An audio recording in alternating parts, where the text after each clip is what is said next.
Hi, welcome to the second video on the Name and Shame campaign in association with dwpcorruption.co.uk, and we're pleased to announce that we're back on air and back in business. I would like to promote Brian Gerrish and the UK Column newspaper that is informing people of common purpose and infiltration into government bodies that affects you, the general public. In recent research, I have found that the DWP have spent over £240,000 on common purpose to teach their own staff how to be corrupt, and bonuses paid for the person that can be more corrupt. Brian Gerrish has authored many videos and provided us with factual information pertaining to abuse of power, or in solicitors' terms, malfeasance, with a theme of criminal activity involving some 33,000 government bodies that range from the Department of Works and Pensions, Job Centre Plus, local councils, the Government Ombudsman, the Information Commissioner and the Law Society. The list is endless. The Solicitors Department of the Department of Works and Pensions is involved in unethical practice to cover up mistakes and blunders that affect you, the general public. In my own case, with the Department for Works and Pensions, my intention is to name and shame the corrupt solicitors that work from Tothill headquarters in London. Ronald Powell, Michael Patrick and Nigel Fisher, who are three of the corrupt bodies within the DWP Solicitors Department that are affecting people's lives and creating devastation. And we believe from their actions they are part of common purpose. And if you, the general public, know any corrupt civil servants, we would like to hear from you. Within that 33,000 corrupt bodies, a substantial amount of these people are MPs who are only providing a lip service to you, the general public, and your complaints are not being heard, being listened to. I have personally gained through my own experience and can inform you that the waste disposal system created by our MPs in looking at your complaint is there just to fob the general public off, and it gives us no resolution or remedy to our complaints. And these people just providing a lip service to you, the general public. Your complaints are not heard, and the information that you provide is nothing more than ignored. The government talk of transparency and to be open. I myself have provided information for the government to look at, inform them of the corruption within their own departments, and have been totally ignored by my MP and just thrown and sat up the corner. Richard Thomas, the Information Commissioner's office, and Nigel Fisher, acting corrupt for the Department for Works and Pensions, have been part of the theme that affected my case personally. Anne Abraham was the senior ombudsman who has now infiltrated and been transferred to the appeal system.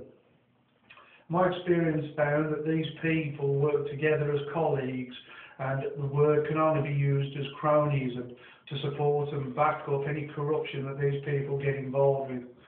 This is an annoyance to our corrupt government, and the fact that the people, the general public, are not being listened to and being whitewashed.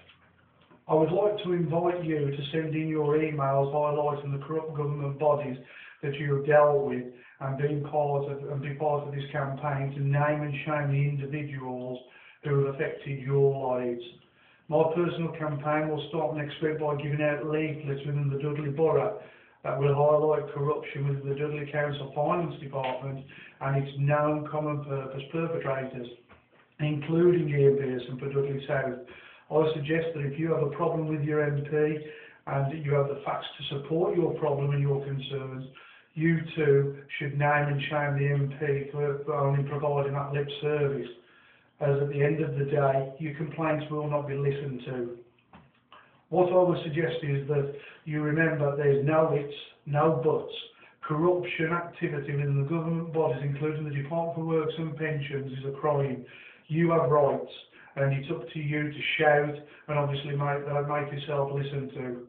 The aim of this video is purely to name and shame, and for us to be able to bring the corrupt civil servants to book and implement misconduct issues against the corrupt officers, who will be naming and shaming in the coming weeks. We now invite you to blog this information to all your friends and families and work together as one. And I myself intend to purchase some bulletproof vests so that I can't be shot on my doorstep. That might sound like a joke, but from what we've learned with the EU, with the EU Truth site, anything is possible. And these people just want to shut the general public up, and they want to take your say away. They don't want transparency, they do not want democracy, they want to use nothing more than bully tactics to shut the people up. I can clarify that our website, dwpcorruption.co.uk, has been shut down for the third time by Phil Fisher and Waterhouse.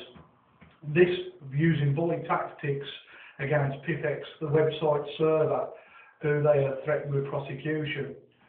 Ironically, to date, I have never been threatened with prosecution, and it appears that the Department for Works and Pensions and Job Centre Plus have a fear of doing this to me, obviously because I have the information to back up and support my theory and also my experiences that will highlight corruption within the government bodies.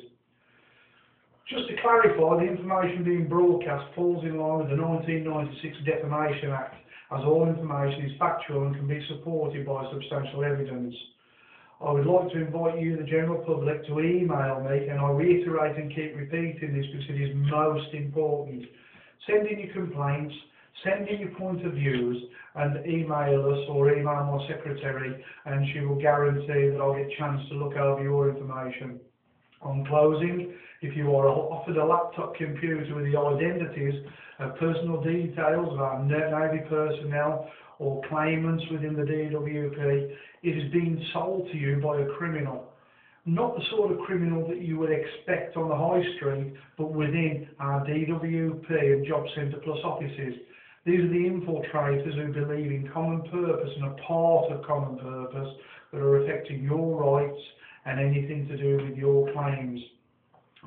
The waste disposal system that is offered by our MPs, especially in my case Ian Pearson, is that you take the complaint to the government ombudsman. You've guessed it. The government ombudsman is part of common purpose, and therefore your complaint is not listened to, it's not heard of. In other words, it is corrupt, as these government bodies act within one another's interests.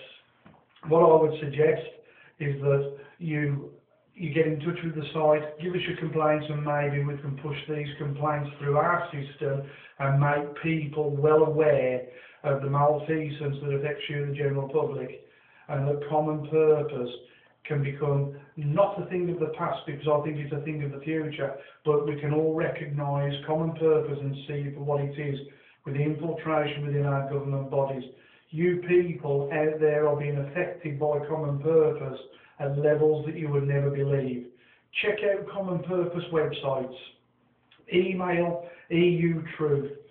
Get in touch with Brian Gerrish. Look at papers, look at the newspaper, the column, and I'm sure that you will become aware that it's a much more frightening and frustrating subject than you would have ever believed, and that you cannot trust our government and government bodies, and certainly can't trust your MPs. Upon leaving, what I would say is, how do you know when your MP is telling a lie? He opens his mouth. Just a joke there. I look forward to providing you with another video within the next couple of weeks that will highlight the system and the MP and the line of inquiries that the MP pushes you through as a member of the public to bring you to that dead end, that waste disposal system that has happened to ourselves. And once you reach that waste disposal system, your complaint cannot be remedied and it cannot be analysed, it cannot be looked at, it is merely pushed under the carpet.